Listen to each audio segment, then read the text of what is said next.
Question kind of related to the last one. So what about not such an intense acute state? So you're treating someone with a chronic problem. One of the chronic problems they have is hay fever, seasonal allergies. And so they're doing well on the remedy with their chief complaint, but their secondary complaint is the hay fever.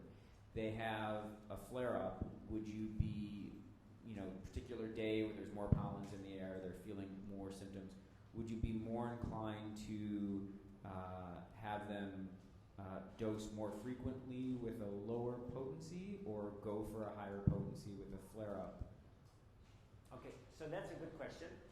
First of all, if the flare-up of the incidental hay fever is minimal, you keep your eyes on the most important condition, which would be perhaps the chronic case. Let's say somebody has cancer, for instance. You're not going to start to spin your wheels for a mild case of fever.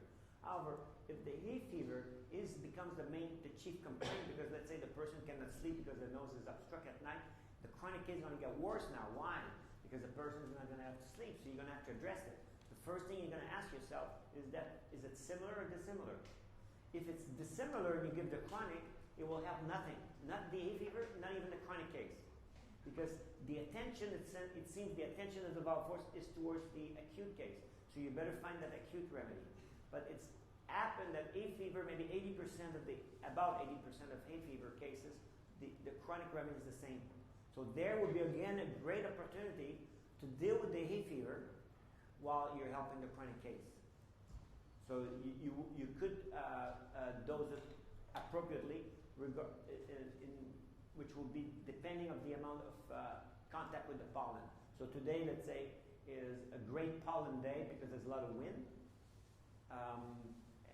Like I have a patient in Arizona that is affected by hay fever, and it comes when there's a lot of wind because the wind brings the pollen from the pine trees from the mountain down to the city. So same thing in Texas. It's very common in Texas, the cedar tree, I think. And so therefore you can repeat the MRE more often. And what you will notice is the patient will say, okay, we'll do a follow-up in 2 days.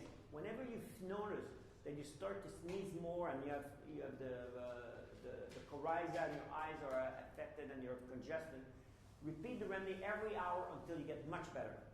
Okay, so, and let's talk in 2 days, because the person has a chronic disease that you need to pay attention.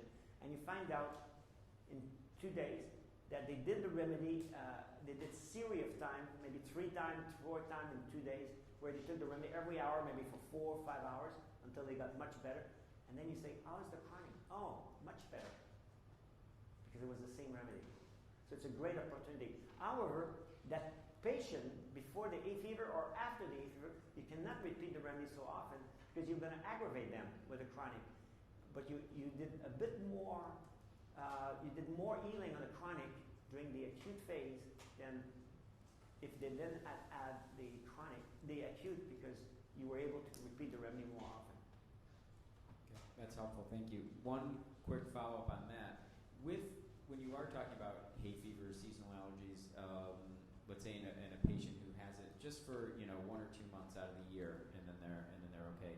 My experience has been treating people on a chronic basis with that is that each year it gets, like typically in a chronic case you get maybe you get 20-30% improvement on a month-by-month basis. With the seasonal allergies, I find it's kind of like that per year. Like every year, the remedy manages the acute flare-ups pretty well, but it gets better sort of gradually year by year. It might be 20, 30, 40% better each year. And it can take a few years before it's really gone or much, much better. Is that your experience? Absolutely.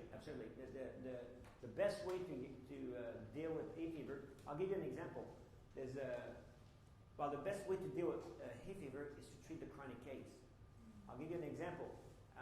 Patient comes in, they have hay fever. It's a friend of mine. I don't do a chronic case. He says, Andre, I've got bad hay fever. Can you do something? I say, yeah, give me a symptom. I say, okay, it's a very nice case of rephrasia. I give him 1 dose of rephrasia. It's gone. Never came back until the following year. Following year, he takes it again. Fine, great, but not as good as the first year. First year, it took 1 or 2 doses, was gone for the whole season. The second year, not as good. Then, the third year doesn't help. After the first year, it helps fantastic. The second year, maybe 80%. The third year, Not so much, maybe 50%, but enough to ask me for help. I say, because we need to treat your chronic case. So give me a few of your symptoms. I took a symptom, I gave him the remedy. Now when I talk to him, he says, I've not had the chronic, the hay fever has not come back in 10, 15 years after you give me that remedy, which was a chronic remedy. So to deal with the susceptibility in a permanent way, you have to deal with the chronic case for a patient with seasonal allergies or food allergies.